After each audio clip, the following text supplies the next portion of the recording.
Un plateau télé qui devrait vous intéresser, qui devrait intéresser l'ancienne garde des Sceaux et ministre de l'Intérieur que vous êtes, Thomas. Oui, qui devrait surtout intéresser les services de police, puisque j'ai vu un homme en plein dérapage. Mais tu es cette belle histoire d'amour que je ne cesserai jamais de lire. Les mots fragiles, c'était trop beau. Paroles, paroles, paroles. Que tu es belle. Paroles, paroles, paroles. Que tu es belle. Paroles, paroles, paroles. Que tu es belle. Évidemment, c'est une surprise. Je ne savais pas qu'on allait diffuser cette séquence. C'était hier soir sur France 2. Oui. C'était jeudi soir, samedi soir sur France 2. Ouais. Oui, c'est ça. Et c'est pour le SIDAction. Donc j'en profite pour lancer un appel. Voilà. Vous pouvez appeler le 110 pour aider les chercheurs et les malades, les associations à combattre le sida. C'était un duo avec Claire Kem. C'était très sympathique à faire. Et on passe à la suite. Allez, le programme, le vrai plateau télé. Il faudra remettre ce costard quand même. Un programme en effet qui devrait vous intéresser puisque j'ai passé 90 minutes en immersion au cœur du fond de l'investigation en action qui fout les jetons. Voilà, j'ai tout dit. Patrouille, poursuite, Ça s'est précipité d'un coup. interpellation, audition. Vous avez le droit de garder le silence.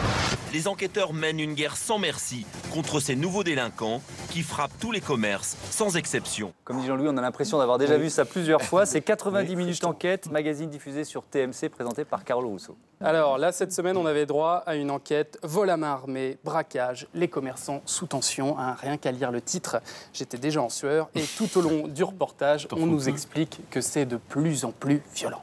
De nombreux vols, de plus en plus rapides et de plus en plus violents. De plus en plus violentes, les agressions contre les commerçants se multiplient.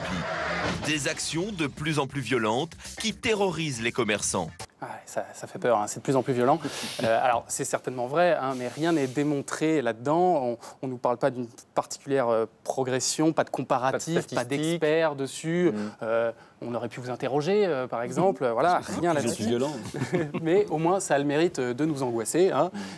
D'autant que dans le reste du reportage, il n'y avait pas grand-chose, des petites affaires, des petits vols de vêtements. Vous allez voir que ça n'intéresse même pas les collègues du policier. Là, il y a un préjudice de... j'ai compté 2928 €. Donc ça cause pas mal, quoi. Donc, on va être content de les avoir interpellés. J'ai 2928 € en tout. Ils en ont rien à foutre. Ça les passionne. Et voilà. Mais attention, là, ils sont enfin sur un gros coup. C'est le gros coup du reportage, d'ailleurs, pour nous faire vivre l'action au plus près. Leur nouvel truc, c'est d'avoir des caméras embarquées directement sur les policiers. Hein, regardez. Voilà, ça plaisante pas. Ils sont à la poursuite de 2 jeunes qui auraient fait un vol à main armée. Attention, ils vont donner le top intervention. Ils surprennent une conversation qui confirme la présence des suspects de l'autre côté du mur. Vincent peut donner le top intervention. Police ! Trop tard, les suspects ont déjà quitté le hall.